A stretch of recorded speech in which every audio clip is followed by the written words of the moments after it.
আমি আপনাদের ধন্যবাদ জানাই যে আমি দায়িত্ব নেওয়ার পরে আপনারা যে কাজ করেছেন, মাননীয় প্রধানমন্ত্রী খুশি হয়েছেন আপনাদের কাজে। আপনারা যে পরিষ্কার পরিচ্ছন্ন করছেন সেটাতে নিজে খুশি হয়ে তার ফান্ডের থেকে আমার মনে হয় বাংলাদেশের ইতিহাসে নাই, এর আগে কেউ কখনো দিছে। এই প্রথম আমাদের মাননীয় প্রধানমন্ত্রী তারেক রহমান আপনাদের জন্য এই যে এবার এই পুরস্কার দিচ্ছেন, আপনারা সবাই খুশি হয়েছেন? আপনারা সবাই তারেক রহমান সাহেবের জন্য দোয়া করবেন, আমার জন্য দোয়া করবেন। আর সবচেয়ে বড় কথা যে আপনাদের নেতা বলছে বক্তব্যে, আপনাদের কথা আমি জানি, কারণ আজকে থেকে আমি নতুন না, বহু আগে থেকে এই সিটি কর্পোরেশনের সাথে আমি জড়িত। আমি জানি আপনাদের অভাব, অভিযোগ, সুখ, দুঃখ। এবার শুনেছেন যে আমি দায়িত্ব নেওয়ার পরে বেতন বোনাস দেওয়ার মতো টাকা ছিল না, কিন্তু তারপরেও কিন্তু আপনাদের বোনাস আমি দিয়েছি। এই জন্য দোয়া করবেন, কিন্তু আপনারা কাজটা ঠিক মতো করবেন। আমরা যেটা চাই, ঢাকা শহরটাকে আপনারা পরিষ্কার রাখতে পারবেন, আমাদের এটা রাখতে হবে, যত কষ্ট হোক। আরেকটা ওই যে আপনার নেতা বলছে যে টাই শুট পরা অনেকে নাকি এখানে পরিচ্ছন্ন কর্মচারী হিসাবে বেতন নিয়ে যায় কিন্তু কাজ করে না, এইগুলোকে বের করে অনতিবিলম্বে তাদেরকে বিদায় করা হবে ইনশাআল্লাহ। যারা আপনার পরিচ্ছন্ন কর্মী, যারা কাজ করেন, যারা মাঠে থাকেন, তারাই শুধুমাত্র এই কাজগুলো করবেন। আর আমি যেটা পরিষ্কার বলতে চাই, পরিচ্ছন্নতার ব্যাপারে, বিদ্যুতের ব্যাপারে কোনো আপোষ নাই।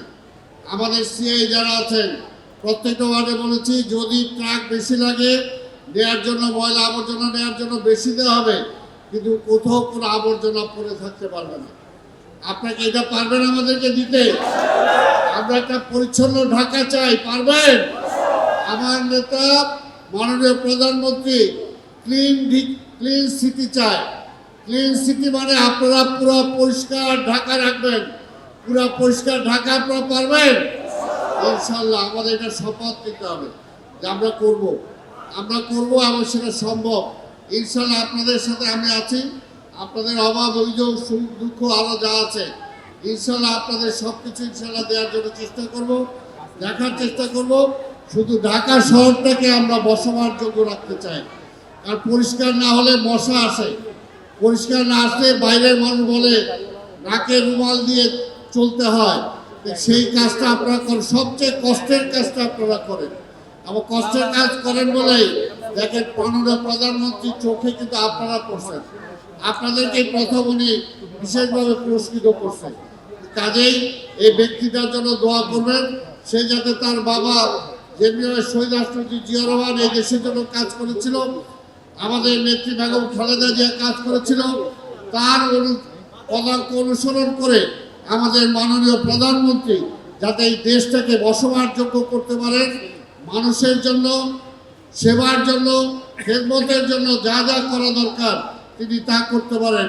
নির্বাচনের মাত্র অল্প সময়ের মধ্যে তিনি অনেক কিছু পূরণ করেছেন, এবং ইনশাআল্লাহ উনি যদি বাকি সময়টা পান তাহলে বাংলাদেশটাকে অনেক উপরে নিয়ে যেতে পারবেন, অনেক উপরে নিয়ে যেতে পারবেন। আর আমি আপনাদের দোয়া চাই, যদি আপনাদের সহযোগিতা থাকে ইনশাআল্লাহ আগামী নির্বাচনে যদি মেয়র নির্বাচিত হই, ইনশাআল্লাহ 2-3 বছরের মধ্যে এই পুরনো ঢাকার চেহারা ইনশাআল্লাহ পাল্টে দেবো ইনশাআল্লাহ, এবং সেটা আপনাদেরকে সাথে নিয়েই করব। আপনারা সবাই আমার সাথে আছেন তো? ইনশাআল্লাহ আছেন? তারেক রহমান সাহেবের সাথে আছেন ইনশাআল্লাহ। আপনাদের সবাইকে ধন্যবাদ।